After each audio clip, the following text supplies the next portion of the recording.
Hello, everybody. This is RizzyBeats from Gravity Records.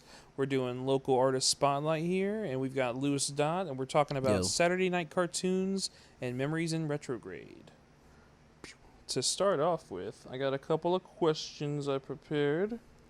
All right. So for Saturday night cartoons, I hate saying Saturday night. I'm not. why It does not roll off of my tongue very well. Saturday night? It just a lot of. It's the day. Yeah, I don't like.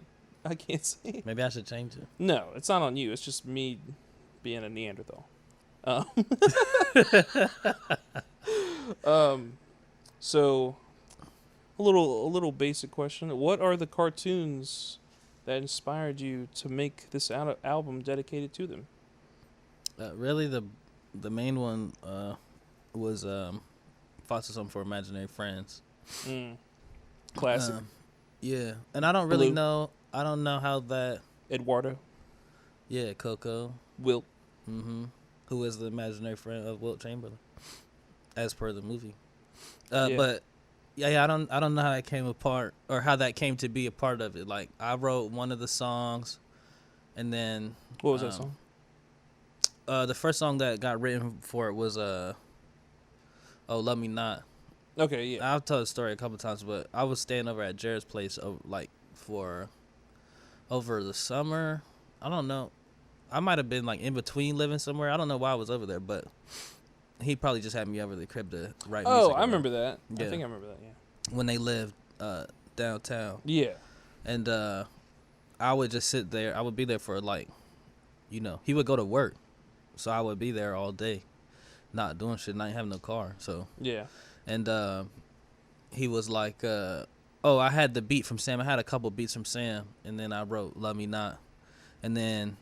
School got back in because it took a while for me to write the album, but I would go to Sam's house and we had some of the songs, and then somehow it entered in like Sam had that's what it was. We was doing this thing called Cold Cronies for a little while. Like it was me, Sam, and Jared and Cam. Oh yeah. Yeah, and it was I called the remember Cold that Cronies. And what he wanted to do was like he wanted to do a Friday something, a Saturday something, and then a Sunday something.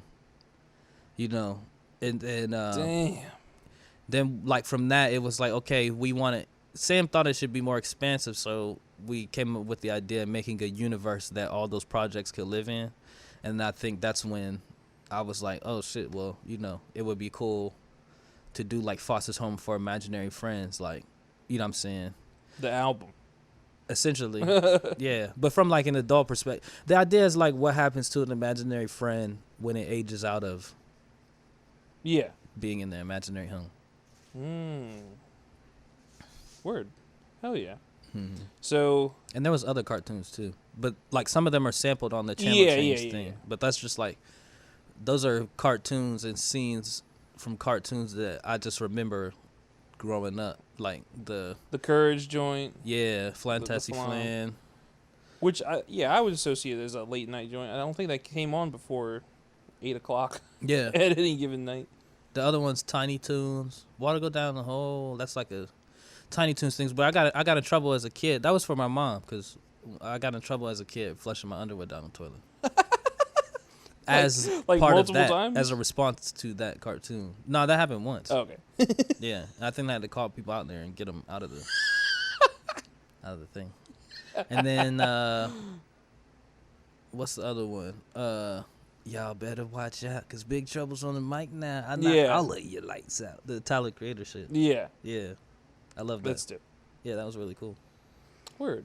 So how does Wilmington tie into that? Because that's also a big character in the context of the album too. Yeah, so it's like it's kind of like that imaginary friend. It lives in Wilmington. Okay, gotcha. Because once the idea came, it was like, okay, how do we unify these things in a way that makes sense? Because it wasn't like that was the idea from the beginning. Right. It was like all these like songs that were like loosely connected, or there was probably a few at that time. It's maybe like 4 or 5, and then it needed an arc, or it needed like more connectivity, so that helped ground it. And then it was like I was living in Wilmington, so Yeah. I still live here. But that it was kind of like, how do we incorporate both of those things? So you put the imaginary friend in Wilmington and let him experience. The album's like one whole day. You know what I'm saying? If you listen to it from the beginning to the end, it's just going through the course of a day. Do you think you would have been able to do something like that in Jacksonville while living in Jacksonville? No. Why not? I think I could go to Jacksonville and make a dope album. Yeah. Now, especially being older, with like the perspective of like being at home and considering like what the town is, but I say no because that would have been like what, starting 4 or 5 years ago? Yeah. Or 2016. Yeah, so 4 or 5 years ago. Yeah. Just because I feel like the history in Wilmington, I was older, so my experiences here are much more like conscious as far as like the politics of the town. Right. And that type of stuff. Like Jacksonville, I mean, I see that stuff when I go there now, but at that time, probably not, so. But I think that I could write a cool album about Jacksonville. It just wouldn't be as interesting. It wouldn't be this album. It'd be something else. It'd be whatever this is for Jacksonville. Jacksonville, I think, is like less. Jacksonville like doesn't resolve as bright, like as a narrative. I don't think. I got you. It doesn't have like the higher part of a color palette. Wilmington does, because it has. That sounds weird, but shout out to everybody from Jacksonville. Yeah, I'm not saying it sucks. I'm not saying it sucks. No, I got you. Yeah, something about it just isn't as bright. Shit, dull. It's probably because it doesn't have a beach. Well, yeah. And then in place of that, they have. Or actually, there is a beach on Camp Lejeune, and you could go to Swansboro and go to the beach out there, but that's a whole different place. You know what I'm saying? I grew up in Jacksonville, like. What was it like working with Sam on this? Is there like, did he challenge you in ways that you couldn't challenge yourself? Yeah, because Sam's like, man, if Sam don't like something, bro, it's no like, he don't like play around really. It's just like you'll play the song for him, and he'll but you be could like, do no. that too. Well, though, that right? kind of, I guess that developed. Yeah, I mean, and the reason why I'm comfortable with him being like that with me is because he lets me do that with him. Like, if he plays a beat, like, and I don't like it, he don't take it personal. It's not like, I'm just like, that's not for me. It's a tight beat, but it don't work for me. He say the same thing with me now. If I bring him a song, he'll say, that's tight, but the beat don't go. You know what I'm saying? Or what's the inverse of that? The beat is tight, but like you don't seem focused with what you're saying. Yeah, the lyrics aren't. Yeah. And married to it. At the time, yeah. So I met Sam because from doing the Temple 5 shows, and then he invited me. I needed somebody to record some stuff, so he invited me over his house to record, which was an experience too, because he hadn't just had Harlow, but Harlow was like a baby. You know what I'm saying? Like, he was being the dad and stuff. So yeah, I recorded that song. I can't remember what the name of that song was, but I recorded that song over there, and then we just kind of built rapport from there or whatever. He would give me beats, and then I had the beats from him that started Saturday Night Cartoons for maybe months, like 6 or something months before I wrote to him. Did he challenge you in other ways aside from just like critique, as far as like maybe like subject matter or just like as a person? Like, yeah, I mean, and those went hand in hand, because he would tell me, like, one of the biggest things was like, or we would talk about Jay-Z a lot. Like, Sam will tell you something, but he'll tell it to you like in a sage way. Like, I would go over there and it was never direct, but he would tell me, like, the dope thing about Jay-Z is like, he's saying something, but the dumbest person could get it and the smartest person could get it in the same line. You know what I'm saying? Like, yeah. I seen the Rovers roll up with Rivers. I seen them repo, resold, and redriven. You know what I'm saying? Like, once you think of, like, that's an image in itself, but then if you think about it, he's talking about, the economic situation of all of that. Like, he's getting into a lot. So when I would go over there at first, Sam would be like, this is tight, but like, you don't have any direction. Like, when you sit down to write the song, do you think about like what you're saying over the course of the whole song, or are you just sitting down to to rap, which I was doing at the time. Like, Cause that's what you want to do. Like I was doing the Temple 5 stuff. It just was a different. Like you're commanding a crowd, so a lot of the stuff I was saying at that time was just like I was getting my shit off, like letting people know, like some braggadocious type exactly, bars like, and stuff. Which I mean I do now, but it's more in the Jay-Z way, like Jay-Z will flex on you with art key, history or some subtle. shit like that. Yeah. He'll say some shit that you just wholly would not understand until you understand it, and then it's like, it's more of like a knowledge flex. Yeah, exactly. Like, so that was like my approach. And then at the time, just in life, I honestly writing a lot of Saturday night cartoons was more so, even still now, we more so talk than we about what's going on in our lives than we talk about like music. Every time I would go there, and that's part of why it took so long, because I would longboard or walk from UNCW down to 2nd Street. Then I would get over there, and he couldn't make music half the time because Harlow was running around. So we just politic about what was going on in our lives, and you know what I'm saying, stuff with my dad happened in the midst of all that. So it was more so us having a lot of conversations, and then I would take those conversations and walk around campus and play the instrumentals, and then try to make. He guided me in a very indirect way. If he would have been like so adamant about it, then it wouldn't have did what it did. Yeah, if he'd been like, yo, do this, you'd have been like, yeah. Like which he does. Like, I'm more comfortable with that now. With Indigo Child, there was a lot of things. I don't want to talk too much about that, but there was a lot of stuff that he was more like that about. Like, he would give me the beat, and I was I'd pick it, go home, write it, come back, and I would just write one verse. I wouldn't write the hook, or I would write the hook and the verse. So then when I brought it to him, I would ask, like, this seemed like a good direction, and he would say yes or no. And then if he said no, I didn't finish it. You know what I'm saying? I don't write like a bunch of music. Like, I write like what I'm trying to write. I'm not like put 1,000 ideas out there. Yeah. Now, writing too, I don't know. I feel like you get in like, I think it develops like bad habits of like just doing, you end up saying like the same stuff, or you know. Which I get into.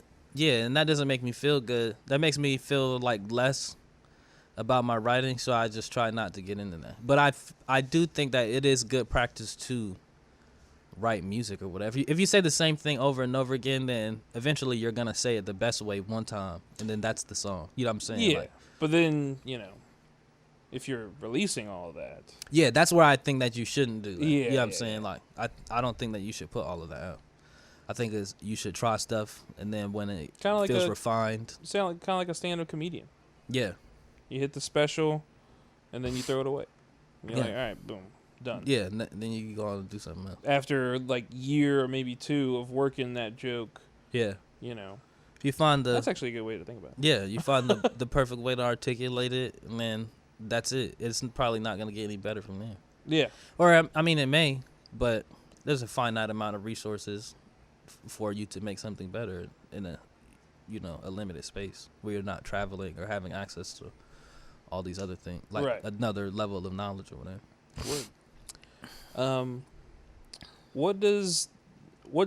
What to you makes the album successful?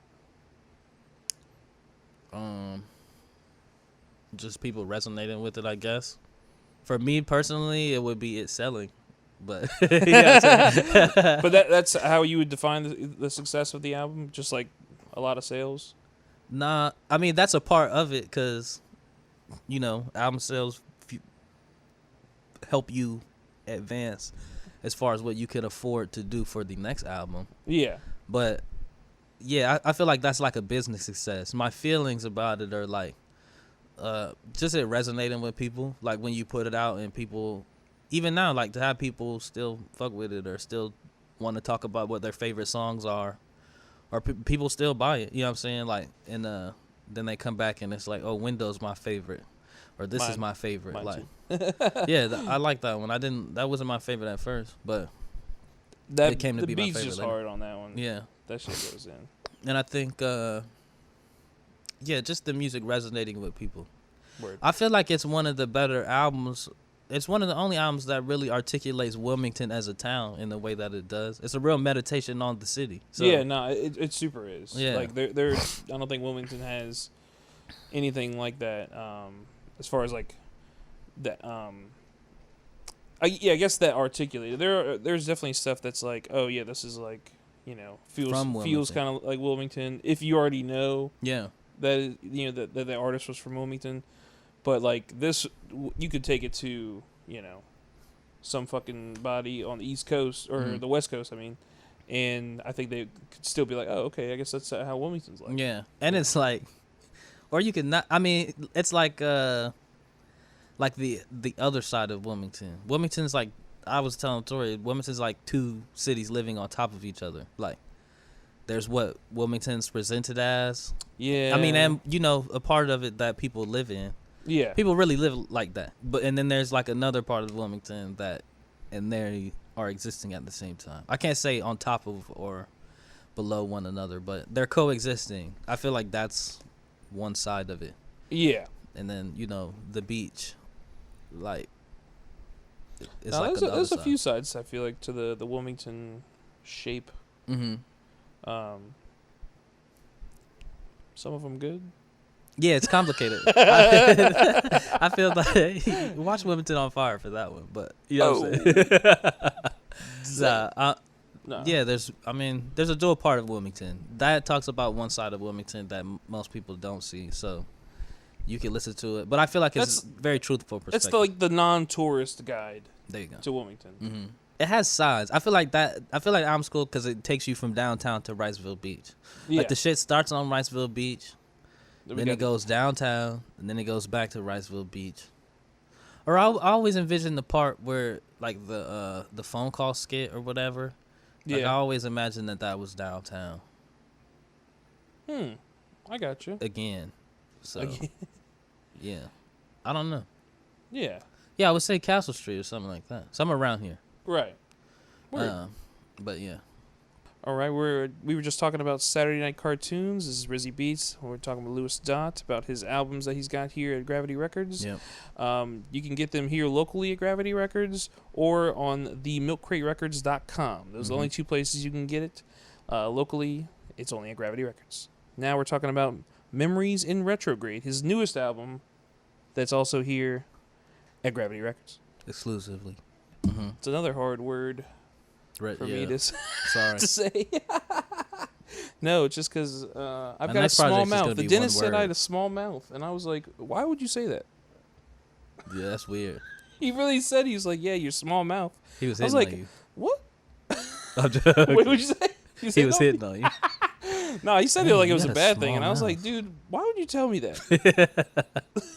Yeah, that's weird. Because he was like, yeah, you got to get your molars taken out because I don't think you're going to be able to reach them back there. I was like, what are you talking about?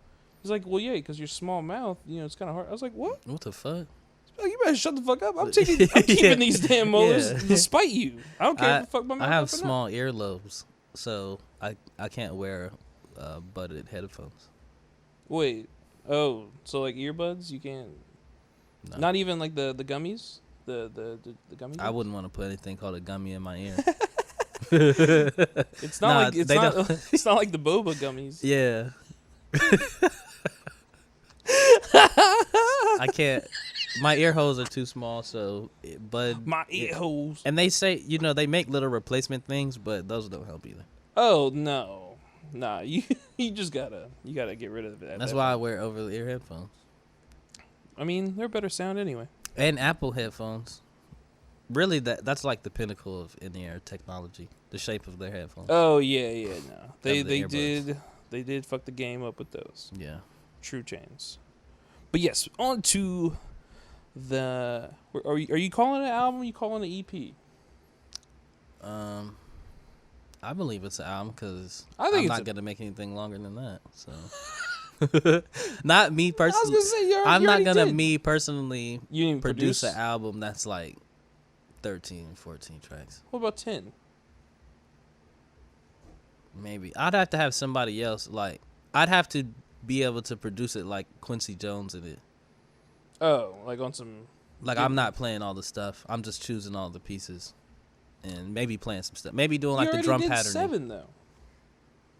Yeah, that's how I felt about that. Like I kept being like, okay, I got 7, so I'll do another 7, and then I'll have 14, and that'll be a full album. But that just never happened. I did the 7, and then it sat for 2 years, and You or could 3 years. squeeze out another 3. That's what I thought, bro. If you look at my whiteboard, it's like I kept going on. Like every month, Sam would be like, "Yo, what's up with because we did what's it called? Oh, Milk Crate Records. It's like Yeah. the milk. Shout out to Milk Crate Records. Yeah, like the record label that we started. But there's like a plan as far as like what gets released or whatever. And Sam has an instrumental project that he's doing that I'm supposed to produce. Like he made all the beats and stuff, So but you're I'm like executive EPing? producing. Gotcha. Yeah. And I like he wanted to put that out, and it was like that was just holding it up. So it was like, okay, I'm not gonna write these other joints. The last joint I wrote was like Making Love, and that rounded it out to me. After that, I was like, okay, I got you. I'm good. Cool. All right. Well, since this was, all To produced answer by- your, it's an album to me, but I called it an EP. Okay, gotcha. For Tom's sake. I think it's an album. It seems when listening to it, it feels like an album. It doesn't, it's not short like an EP. Like, as far as focus, I guess. Yeah. Like a lot of EPs, it's like 4 or 5 songs, and then it's like. And it's just different. And they're just songs. They're not exactly. like doesn't really have a cohesion or anything. Like these have a nice cohesion to them. It's like a Kanye album, or Yeah, that's really well, what it was yeah. mimicking. That run, the 7-track run. Oh, okay. I didn't know that. That's Yeah. cool. It does feel like that. It's like the Pusha T out. Yeah, exactly. So I think you succeeded in that. But was there anything else you were trying to do with this album as far as like statement as you as an artist? Because I mean you produced the whole thing, wrote all the songs. Yeah, that was pretty much it. That like was to see it if I could do it, or I mean, I guess I knew that I could do it. There's other joints that I've produced that I put out or whatever, but yeah. But as far as like a full length project, can I make a body of work that sounds sonically like one thing, and the narrative is a consistent thing? It was like, oh, okay, yeah, I can do this. Cause I just try to elevate myself. Joe Budden had this ill shit he said after Rory and them left, but he was like, my competition is my mentors. Like he was stunting, but he said that shit. I was like, damn, yo, that's hard. But so I try to do something where I'm like, okay, can I elevate myself into the space of this artist that I revere? You know what I'm saying? And who It's was not, well, with Kanye or Dilla. It was like a lot that the patterning is like Dilla-esque. Just because that's what I like. And yeah, because Sam also will tell me if you can make a song and put it in a playlist with the people you revere and it just keeps rocking straight through, then you're where you need to be. So it was like, okay, can I elevate myself up there with the people that I revere? Yeah, okay. Then I don't have to think about it anymore. Word. Did you try that with any of the songs on this album? Like try what? to put it in like a playlist to see if it worked? Yeah, the whole thing. And I could play it next to. I mean, it sound like Dilla, some of the joints. If you did, you know what I'm saying? Yeah, You're no, like, it this definitely sounds like a Dilla beat. Like for sure has that pocket. Yeah. I would liken it probably more to like a Knowledge though. If I had to. That's cool too. I fuck with Knowledge. If I had to equally. Yeah. But I think his sound is like an updated like today's. Yeah, Dilla, like a digger in a way. Yeah. Like the one sided Dilla that, more sample based and stuff. Even though Knowledge does do like the,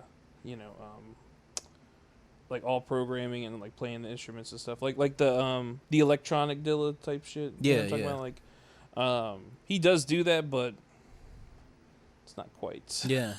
It's not. I don't think it's his sound. Nobody's like. That's the thing. Knowledge. Yeah, the Knowledge sound to that. me is like the really molecular sampling. Yeah, the super dusty. Yeah. Groove shit. What's my next question? Yeah, I wish I made beats like. Well, nah, I like how I make beats, but I like Sam I Am shit too. Like I wish I could make shit that sounds like that crunchy. I feel like you do though. I mean, that's You Sam's definitely point. That's have. Sam's point. You know what I'm saying? You Like, definitely have. I've heard those joints. yeah. A lot of the lost joints. Yeah, the lost joints. From the hookah bar, you were hitting that pocket for sure. Yeah. I feel like, to me, that's the thing as an artist. It's like when we did the Sinestro video, everybody would be like, "Oh, the acting's good," but to me, it's like I likened it to like drawing with your opposite hand. Like when you're doing it, it don't you know what I'm saying? It doesn't feel. There's not like a part of it that feels like you're doing it right. You're doing it to be on the journey. So my perspective is not like. To me, I have to look at it literally. Can I produce it? Rap on it, mix it, play the instruments on it, and get it done? Yeah, okay. Then it's done. But I'm not looking at it like, yeah, I'm like, you know what I'm saying? Mm-hmm. Like, from the ego sense. Gotcha. Like, Word.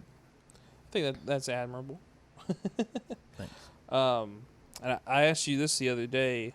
Why wasn't there a third verse on the Pinky and the Brain shit? I don't know. Have you thought? You still haven't thought about it? I have thought about it. It makes me want to go back and re-put it. I mean, but it. A remix, you know? Yeah, I could get some more people from Jacksonville on it, honestly. No. I should. You said no? Hell nah. Fuck y'all. No, I just put another verse from you on. Oh, okay. Well, that's what when I listen to it, that's what I hear. I hear you coming in with I feel like verse. a remix has to, the beat either has to be different or it's got to have a different verse on it or arrangement. Well, yeah, you could do two different verses. Yeah, and then I'll get Darian to do a different verse. Yeah. Although I feel like his verse is kind of iconic on there, low key. It's perfect. It really He really did that shit. He really got in the pocket. I was kind of jealous. I was like, damn. Yeah, he's that nigga, Shit. bro. But he really was like that's like one of the first times I had a good experience being in the studio with somebody else. And the studio was all of our houses. But when I was in high school, I used to go over there with him. It was a dude named Zay and Dalen, that was his name. And like they would just put the beat on and then I would just like rap it. I wouldn't even like, I was trying to do the Jay-Z shit, but there's a couple verses that I did in that time that was like really fire. But that's like, you know, one of the better experiences I had being in the studio with some homies. And even after that, he really kept encouraging me on the rap shit. When we did the Lupe shit, you know what I'm saying, with Coastal, he was out there, you know what I'm saying? Like, that's the real homie, bro. He always showed me love and shit. So hell yeah. Nah, he came through. Yeah. As one of the 2 features on there. Or wait. Oh, and the fact, yeah, it's 2. Yeah. I was And gonna the say, fact- wait, is there more? Nah, it's just the 2. Yeah. Yeah, it's one of the 2 features. He held it down. Yeah. Tell me about your relationship with De Facto. How he came about on this project.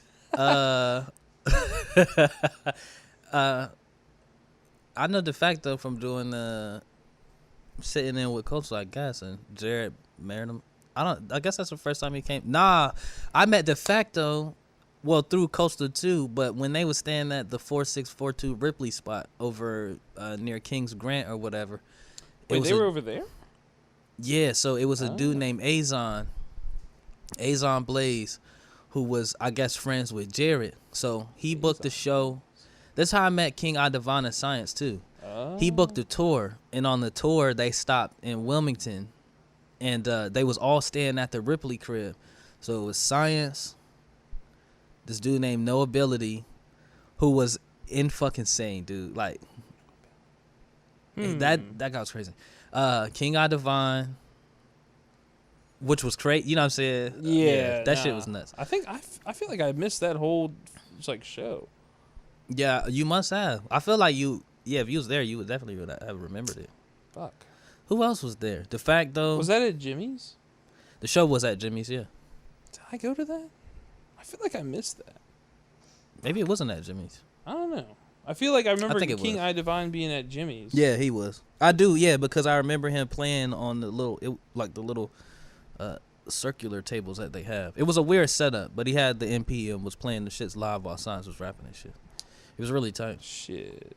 It was fire, bro. And so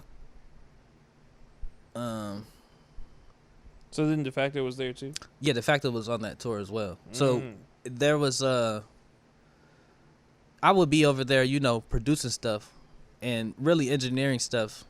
Like that's when I really got into like just manning the computer. Cameron didn't really want to mix stuff, Yeah. which is admirable, because who does?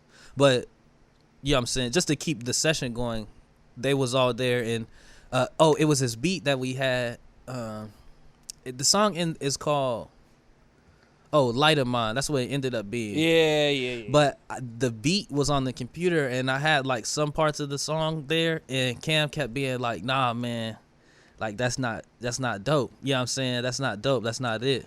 Well, I think a certain two dope boys would disagree. Yeah. Yeah, That's true. That's the only song I had that made it on the Two Dope Boys. I remember I saw that shit. I was like, damn, these motherfuckers about to take off, dude. Yeah. I gotta get on the coattail somehow. I guess we should have kept making music. Should have put out that On We Island, dog. You're on It's a coming, run. dude. It's still coming. I mean, It's Two Dope Boys. It's too late for Two Dope Boys to break us. You but get maybe one Dope Boy. get shake. I think that I can meet. I know one of them through somebody else, either through Khan or Sam. One of them knows them like personally, or both of them. But what happened? Anyway, back to De Facto at the Ripley Clear. Oh yeah, Light of Mine joint. so I played it. Yeah, I'm saying. Mm-hmm. And then everybody was like, yeah, let's fuck with that. Because it was like people making shit in different rooms because they all was just staying in the crib. Mm-hmm. And then I think after that, like everybody wrote they shit. Like we're all sitting there writing the shit. Like Science did some ill shit. The Factor did some ill shit. And then I recorded my shit last. Niggas was like, oh shit. Because I'm not, you know what I'm saying? I'm very unassuming. But then I did it, and then it was like, mutual respect from all of them. Yeah. The shit was just tight the way it came together. Nah, that was definitely like a pivotal song. Yeah. I remember that coming out. I was like, oh, Yeah. shit. And then we just cool. kept fucking with each other. Every time he would come into town to do the showcases here, we have really good conversations. We could relate about being a rapper. Being a rapper is really absurd profession that most people don't choose. And it's like you're running away from the caricature of being a rapper. Yeah. It kind of looms over you. So I think we relate on that sense, and doing business as a rapper and stuff. Like him in Durham, which is different. Like that's just kind of cutthroat from what I understand. Yeah, nah. From what I've heard as well, it's like a whole different beast than what it is here. Yeah, people just want to be on. You know what I'm saying? And that affects people in different ways. But so I think we relate over that. And just being stand up with each other. There's a lot of bullshit that happens. So, but the song that he's on is Hundreds of J's. Yeah. I recorded that when Cam and them was living off South Kerr. Like I would be over their crib when Cam wouldn't even be there. Like he would be doing something else. So sometimes I'd come to the house, and then Jared would let me in, or whoever was staying there would let me into the crib, and I would just log onto the computer and make a beat, and whatever joint that was, like I don't think he couldn't play anything over. He didn't want to play anything over, so I just had that in a Dropbox for me and The Factor probably wrote that in 2019 or something like that. So I had that beat from like a year and a half before. So you sent it to him like right after you wrote yours? He came. He was in town to do a show, and he stayed at our spot when we were all living together. Yeah. And he was like, "Yo, man, you know what I'm saying?" I remember him recording that verse. I didn't know if he had written it before that. He just sat there and wrote it. Nice. Yeah. Hell yeah! Shout out to Facto Thespian one time. Yeah, he did a great job on that shit. He messaged me the other day. I listened to it afterwards. Like sometimes I'll just go back and listen to shit, and I messaged him. I was like, "Bro, you really fucking outdid yourself on this shit, man. This shit is like fantastic." I be in awe of these niggas. You know what I'm saying? Like, it's really something to be amazed at. It's not regular. The shit that it's just not regular. You know what I'm saying? No. Like it should be acknowledged as people ascending to the level that they are, despite the fact that it's fucked up out here. You know what I'm saying? Like, Yeah.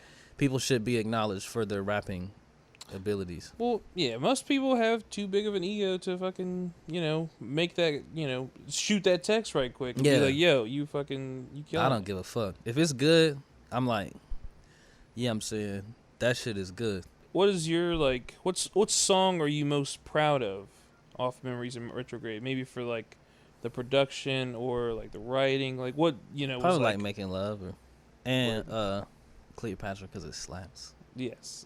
Yeah. But the other one's just personal. Word. The idea is to be more transparent in music. I feel like concept albums could be, they're hard to do. They're very hard to do and commit to and follow through. Yeah. That's a feat in itself. But I also do feel like concept albums create a shield where the artist never has to like thoroughly address themselves. You know what I'm saying? Well, yeah, Like, because in a concept album, you're playing like a character. No matter how close that character is to you, it's still removed from you. Yeah. At least to one degree, depending on how crazy you want to get with it. Yeah. Like, even if you're being truthful, like Saturday Night Cartoons is truthful. yeah, but that's Memories in Retrograde is like, I guess an idea about being like, it's like escapism, and then you get that little piece to lead into an era I think where I would like to be like more transparent in the music. What do you mean by that? More transparent, as far as like in your lyrics, like you personally. Okay. Yeah, which I think I am already, but I wasn't like being as forward about the fact that that's important. Yeah, I don't know if that makes sense, But your lyrics are already pretty cryptic. So are you gonna make an attempt to be more like blunt with like your writing style, or like just expressing more emotions in your kind of just expressing more emotions and actually talking about. I always admire like Drake will name drop a motherfucker, like he'll straight up say the person's name. You know what I'm saying? Yeah. I admire that. I don't know if I would do that. Okay, I got you. I but understand. He'll say their name, the situation, like Yeah. how he don't give a fuck about the situation anymore. Like the tenacity of what he'll just say, whatever is. Gotcha. It's pretty cool. Even with on 444, whatever. Yeah. Whatchamacallit. I feel like Jay-Z does that too, though. I guess those are weird examples because I feel like, well, maybe that's the point. 444, I think, is very truthful, and it's Jay-Z being transparent. Everything before that is like him maintaining what you need to maintain in artistry, which is like some level of distance. Yeah. Reasonable Doubt, I look at like a movie more so than. Yeah, I guess that's kind of where you're at now. You're like in that Reasonable Doubt to, I don't want to go too far, like to what phase? I guess pre-American Gangster, because I mean then there was that, and then a bunch of shit came after that. Yeah. I like some of that stuff. American Gangster is like a soundtrack album, so it's not like really anything to do with him. Yeah. But as far as like, his personal lyrical content, I think you're somewhere like in that with what you have now. So you're trying to get to like that post 444. Yeah. Kind of era. Cool. Much faster than he got there, or much earlier in life. Yeah. Not faster as in that nigga has a lot of albums, but. But I mean, he was fucking 26 before Reasonable Doubt came out or something like that. That's my thing too. Later. I'm trying not to advance myself too fast. Like, you know what I'm saying? I don't want to be. How do you stop that? You write a shitload of music and if you're doing that and getting better though, how do you stop the advancement? No, you don't. You just record a lot and then you give people albums that are 3 years old.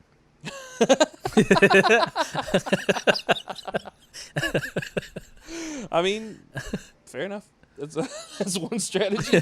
I mean, there's no. Yeah, I don't know. That's been my solution.